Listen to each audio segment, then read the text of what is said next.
जहां एक तरफ सूरज को अब गुलाब सिंह का सारा काला सच पता चल चुका है कि कैसे उस इंसान ने सिर्फ अपना फायदा निकालने के लिए उसे एक गुंडा बना दिया, वहीं जब सूरज यही सच बताने ईशा के पास गुलाब हवेली जाता है तो ईशा अपनी आंखों देखी बात पर यकीन करके सूरज से नफरत करने लगती है।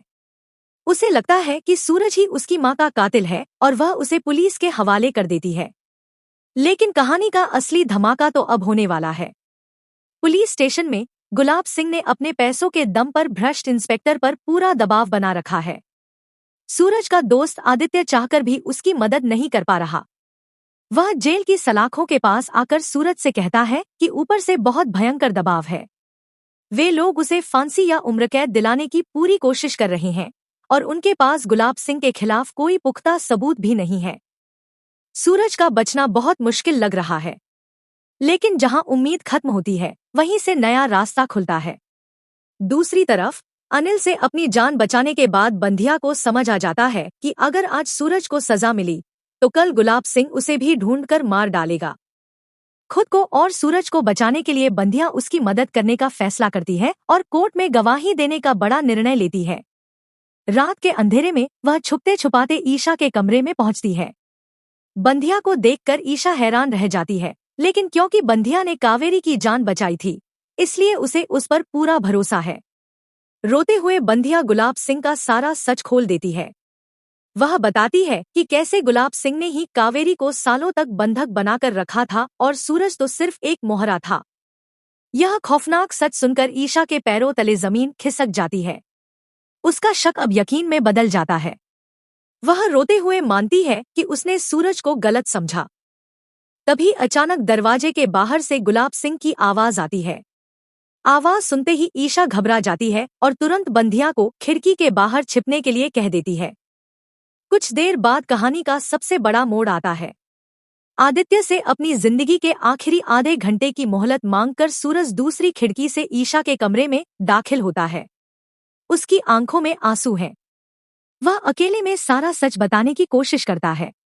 ईशा उसे देखकर भावुक हो जाती है। वह माफी मांगने ही वाली होती है कि तभी उसकी नजर दरवाजे की दरार पर पड़ती है। वह देखती है कि गुलाब सिंह बाहर से छिपकर सब देख रहा है। ईशा समझ जाती है कि बिना सबूत के अगर उसने अपने पिता के खिलाफ कदम उठाया तो वे बड़े वकीलों को पैसे देकर सूरज को हमेशा के लिए फंसा देंगे। इसलिए वह एक बड़ा नाटक करती है। वह अचानक चिल्लाने लगती है कि सूरज एक खूनी है और उसने उसकी मां को मारा है। वह पुलिस को फोन करके सूरज की लोकेशन बता देती है। जब पुलिस सूरज को हथकड़ी पहनाकर ले जा रही होती है तब वह पलटकर ईशा की आंखों में देखता है। उस खामोश इशारे से सूरज समझ जाता है कि यह सब एक प्लान है। ईशा ने उसे धोखा नहीं दिया, बल्कि गुलाब सिंह को बेनकाब करने के लिए यह नाटक किया है। सूरज के जेल जाते ही गुलाब सिंह को अपनी जीत पक्की लगती है, लेकिन जैसे ही उसे पता चलता है कि बंधिया जिंदा है और शहर में है, उसके पैरों तले जमीन खिसक जाती है। वह तुरंत अनिल और अपने गुंडों को बंधिया को खत्म करने भेज देता है।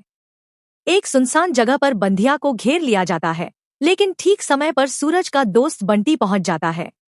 वह जान की परवाह किए बिना बहादुरी से लड़ता है और बंधिया को बचाकर सुरक्षित जगह पर ले जाता है। अब ईशा और बंधिया मिलकर गुलाब सिंह के खिलाफ एक मास्टर प्लान बनाने वाली है।